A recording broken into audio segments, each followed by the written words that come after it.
Hello and welcome back to our East Coast Summer Cottage Bakes. We have Martha's 100 favorite recipes on here. Today we're brown butter shortbread cookies. They're so fun and I hope they're going to be really delicious. So this is definitely the most complicated cookie recipe that we've done so far because what we have to do, we start off, we brown butter, so it takes a little bit of extra time, right? So the browning, I've been browning the butter.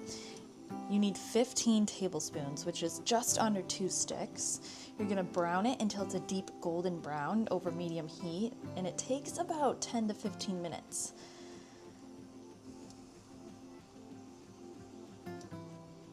So we're getting there. You see the foam on top and that rich golden color underneath. We're getting there. You can smell it's very fragrant. A toasty, warm butter smell. Martha says in her book that a few years ago, the brown butter craze began, and suddenly everyone is browning their butter. You probably have seen brown butter cookies at Whole Foods or those brown butter lattes. Brown butter just is supposed to create a nuttier, richer flavor in baking and also in cooking. So I'm excited to add this little darker, richer twist on this shortbread cookie.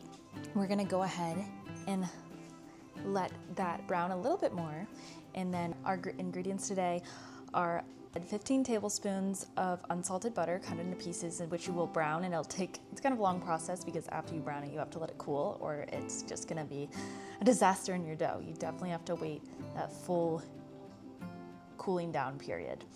2 teaspoons of pure vanilla extract. Today I have vanilla bean paste. I like to use vanilla bean paste. 2 cups of unbleached all-purpose flour, and then plus more for dusting. So if you see in these cookies, they have those ridges. We have a fluted cookie cutter today that we will dip in the dry flour and use to cut out our cookies, and that way it doesn't stick. A 1/2 cup granulated sugar. I like to use the extra fine baking sugar. Just creates that more smooth texture in our cookies. 1 teaspoon baking powder, and then 1/2 teaspoon table salt, 1/4 teaspoon cardamom. That's going to create a nice spicy rich flavor in our cookies today, and then 1/3 cup coarse sanding sugar. So this is what I haven't used yet. Sanding sugar, that's going to add that little sparkle on top and add a little bit more texture crunch to the top of our cookie. So while we let that go, I'm just gonna prep my dry ingredients and we'll be ready to mix them together. Our brown butter looks really dark and rich, so I'm gonna go ahead and put it in my bowl here. You wanna be careful, it's kind of almost burning, so I probably could have pulled it off a little sooner, but we're gonna let that cool in our bowl here before we add anything else. You let it cool, we'll add the vanilla, and then we'll stir in those dry ingredients. Also to note, friends, this dough needs to chill before we bake it, so no need to preheat your oven. We're gonna have to pop these in the fridge for at least 30 minutes or up to overnight. I have my dry ingredients here. I have so I have 2 cups of all-purpose flour. I added my baking powder and then my cardamom, and then I have 1/2 cup of sugar. I'm gonna add in, whisk that together. You gotta see. It's all nice and combined. We set that aside. I have in this bowl my brown butter. I'm gonna go ahead and add the vanilla. Lock it down. I almost forgot our salt, so if you don't have the salt in your dry ingredients yet, go ahead and add that 1/2 teaspoon of table salt, and then slowly we start to add our dry ingredients in to our butter and vanilla. It's interesting that just putting the sugar in the dry ingredients for this recipe rather than with the wet, but also interesting, I thought shortbread cookies had eggs, but I guess we don't have eggs. The more you know. We'll let that stir up nice and good. It's combining nicely. Oh, it smells really good. You can really smell the cardamom. Cardamom is really a fragrant spice. And then the brown butter, you can still smell that toasty, nutty, scraped on the sides a little bit, so we can combine this a little bit better. For shortbread cookie, obviously it's going to be a little bit drier, so we see that crumble. It might not completely turn into a nice fluffy batter, but that's okay. We just kind of make sure everything's combined. Make sure the brown butter isn't still stuck to the bottom. Maybe give it a good little mix, and then we will let's put this down, mix it again. Have the dough kind of combined here, and we're going to roll it out into a nice flat 1-inch thick 1/4 inch thick little square, so that we can start doing the cutouts.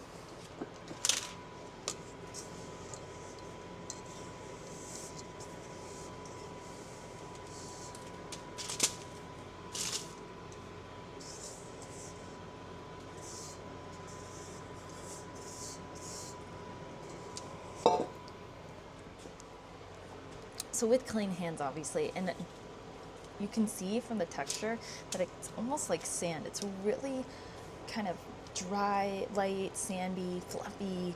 So not a normal, chocolate chip or that kind of dough. With our shortbread, it literally feels almost like that magic sand that used to play with as kids. Moon sand.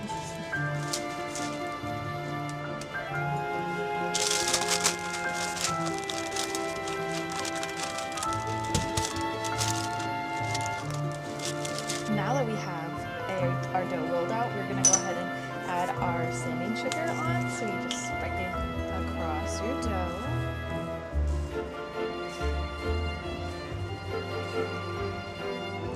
Just kind of lightly roll that on.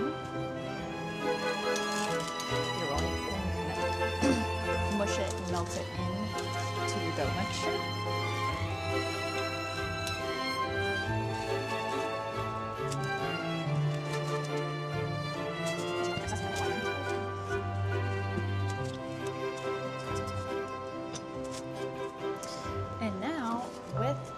Fluted cookie cutter, we can kind of dip that in some extra flour.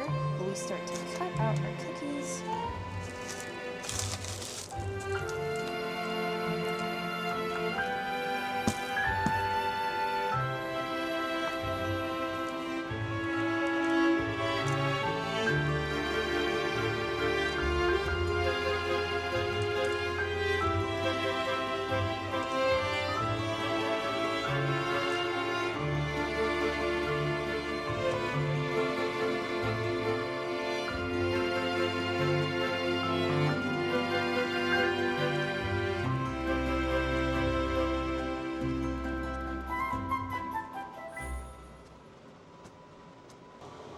I just punched out all the cookies on this baking sheet. We're gonna pop it in the fridge for at least 30 minutes before we bake these. But I had a lot of excess dough, so I'm gonna re-roll it out and see if we can get a few more cookies out of it.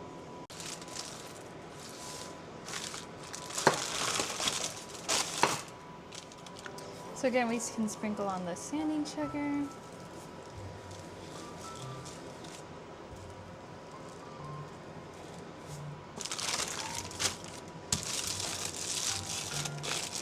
Roll that in to our dough, otherwise it's just gonna fall off.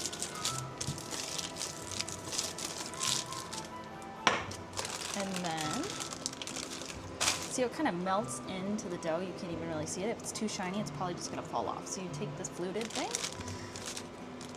start to punch out the cookies.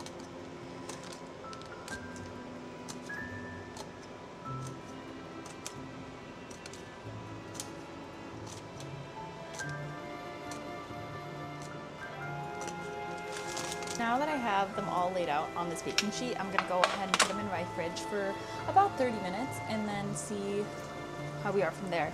I definitely struggled with keeping the dough an even thickness, but that's okay. We're gonna see how they turn out. Some are a little bit thinner, some are a little bit thicker. This is definitely more labor intensive than I'm used to with baking cookies. It's a few more steps, but I think they're gonna taste really good. It's been about 30 minutes. My cookies are chilled, so we're gonna go pop them in the oven at 350 for about 15 to 17 minutes. They should be light brown and firm. I'm gonna probably check them around 10 to 12 minutes because some of my cookies are definitely a little bit thinner, but I'm just gonna go ahead and pop them in. I'm not really worried about them being separated because these cookies probably aren't really gonna spread.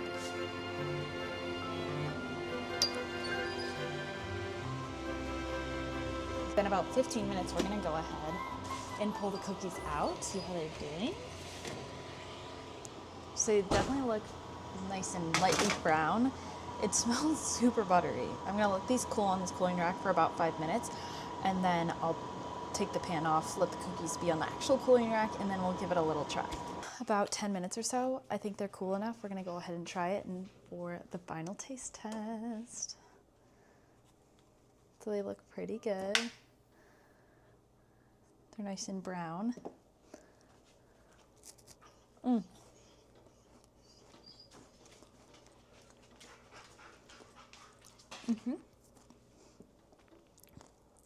They're definitely really, you can kind of see the layers of it. Ooh.